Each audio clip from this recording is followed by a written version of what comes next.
Welcome back. The Tourism Minister Lindiwe Sisulu's controversial opinion piece has set tongues wagging.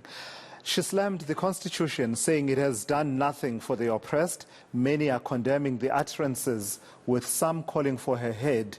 Let's get reaction from former Statistician-General Pali Lehohla, who has written an opinion piece, and I think it appears in the independent online publications there. Lehohla, thank you for your time.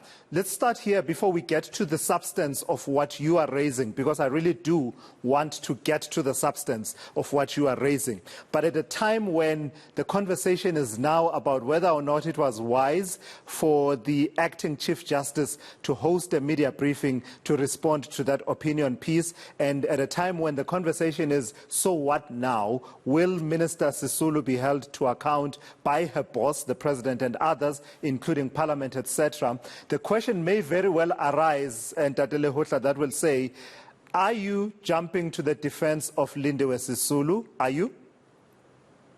I wouldn't know why I would do that.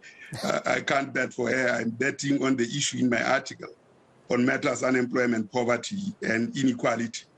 Yeah. A matter she raises very sharply. Yeah. And Look, undergirding that yes, is really the issue of, and you will see my grounding, it's philosophical, but with very practical illustrations, that the Hegelian approach to dialectics was basically encouraging a market fetish. And what Minister Sisulu is saying is, what do we do with this fetish called the market? And that really is the key. Whether in the process the judiciary gets entangled is a matter to be discussed. But the essence and the thrust of this is about the market fetish that we have chosen. That as though people don't have agency themselves, which Marx and Engels bring to bear, that people have agency. Karl Popper later criticizes Marx and Engels by saying, no, we need empirical evidence. And this empirical evidence is criticized by Lenin long before Karl Popper in his imperial criticism structure. So these philosophical ideas bring us to think about the neoliberal market imperialist positioning of our government up to date, and the poverty that we have created as a consequence. And the article by Minister Sisulu addresses that. Sure. So I think what I take out from your opinion piece, Mr. Lehohla, is that, Dr. Lehohla, is that you are saying, let's not waste the controversy. Let's not throw out the baby with the bathwater. Let's address the issues of, you are saying that your reading of what Minister Sisulu was saying is that the entire edifice, as you say in the piece there, is to blame for the state of affairs that we face now, the sea of poverty that she talks about. Indeed, it is the choices we have made. But in the process of the choices we have made, we have entangled the judiciary. By the way, the judiciary actually adjudicated a case in the Grootboom case when she was the minister. And the government then wanted to protect. And so it's the case of Komape. Michael Komape, who died in a cesspit, is blamed. Why did he choose to go to that toilet? He could have gone to the bush, or he could have gone to a hotel. That's what market fetishism provides. The government, instead of accepting that it is at fault, has to be taken to court before the judiciary. I mean, the framework, our departure point, lacks this Ubuntu, which is the African sense of where we should be, and is contaminated by the market fetishism. And I think let's not waste this crisis. Whether Minister Sisulu is campaigning already, it's a secondary contradiction. The primary contradictions that we have are around our economic policies. And she has provided the space where we can actually reconcile, not temporarily, these contradictions, such that the judiciary can do what it has done in the case of Grootboom on the matter of unemployment, poverty, and inequality. This is the crux of the matter. So it's interesting whether in the process she blamed the judiciary, but she places this allows for the judiciary to take a polar position on the matters that the Constitution talks about on poverty, inequality, that these are judiciable. So it's interesting. And the government can be put to account. It's interesting because you're saying in the last few minutes, you used the phrase, the primary contradiction, the contradictions are around the economic policies. So you have economic policies, implementation of those economic policies or lack thereof, that, that's the province of the executive, I would imagine. But when you weigh up the level of culpability, is it largely on failure to implement economic policy? Is it failure to come up with progressive, transformative policy? Or is it, as she argues, failure of the Constitution, a neoliberal Constitution? No. Does it's this not failure of the Constitution not help us at all? The Constitution in the preamble talks about addressing the poverty and healing the past. That is the province of the executive. But enforcing that when it is not done is judiciable. But the question is who pulls the trigger? Now, even when some people have pulled the trigger on government, such as in Grootboom case or in Komape case, the government ducks and dives because of the neoliberal policies it has chosen. Even when the justices have done their work, the balance of culpability is in the executive, but the trigger pullers must be a civil society. And I think what Minister Sisulu is saying, we as a party have failed. We are focused on the unity mantra, which unity is deleterious, and she's asking for help.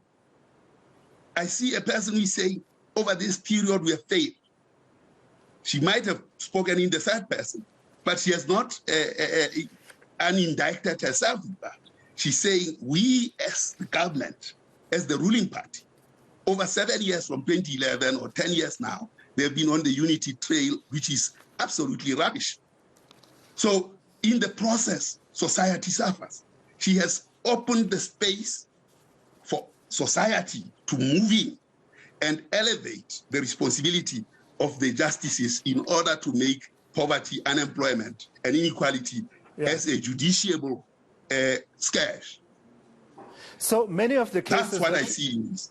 So many of the cases you've been citing as examples of the judiciary and the Constitution exacting, progress in as far as dealing with some of the socio-economic challenges we face have to do with issues of socio-economic rights. So when you talk about the Komape case, you mentioned the Grootboom case that you mentioned a bit earlier on. There are also the treatment action campaign cases, etc. That's around the justiciability of the socio-economic rights. But I think her further argument, if I understood her correctly, was to say beyond interpreting it along the arguments of the Constitution, that is, along the arguments of socio-economic rights, what about transformative movement forward, as in the big leaps in areas such as dispossession of land, etc., etc.? What's your take on that? Where does the balance lie there of culpability for failure for the Constitution transformation? Says, the Constitution says it's very clear that land can be expropriated without compensation. It is for the executive to do the right thing, to make sure that that is done. The Constitution is very clear on that. So I don't think there is anything wrong with the Constitution. But also, I don't think there is anything wrong in the matters he raises. Perhaps the problem that is there is for the all-embracing what is seen as an attack on the judiciary. I wish that society will be feel as insulted by poverty as the judiciary felt insulted by a statement. And I think that precipitation of contradictions to that point leads to the judiciary taking and being allowed its rightful space to make poverty, inequality, and unemployment an offense where people can actually be taken to prison if they don't execute that. And I think the recent case of the president being sent, former president being sent to prison, is a precedent that we shouldn't lose sight of. That these socio-economic rights are justified. The policies can be tested in the judiciary as to whether they deliver what they deliver. For 27 years, we have been in this state. In fact, we have regressed. Of course, the arguments by the government previously was that these are progressive realization. But this time around, it's been regressive. What do you do then when they are regressive? That's the question, including the budget that is regressive, which has taken away from the poor the increment, which makes it progressive.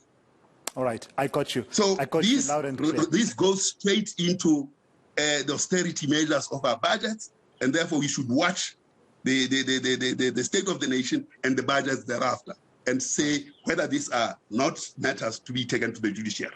So the big takeout on a balance in terms of culpability, there's more culpability on the failure of policy and the executive to actually action some of those policies. And Pali Lehohla, I've got to thank you for your time and your insights. You are trying to have that conversation and it's appreciated. We can never put our concerns about poverty, unemployment and inequality on pause, even as we insist that there should be accountability for some of these statements that have been made by Minister Lindiwe Sisulu. Pali Lehohla, former Statistician-General there. You should read his opinion piece. In the midst of all this controversy, I suppose we really can't put pause on the issues that we do face, the realistic issues that we do face. That doesn't mean that we suspend the questions about is it proper for a member of the National Executive, in as far as government is concerned, and the National Executive Committee of the ANC to make some of these statements that she has made in the last few days.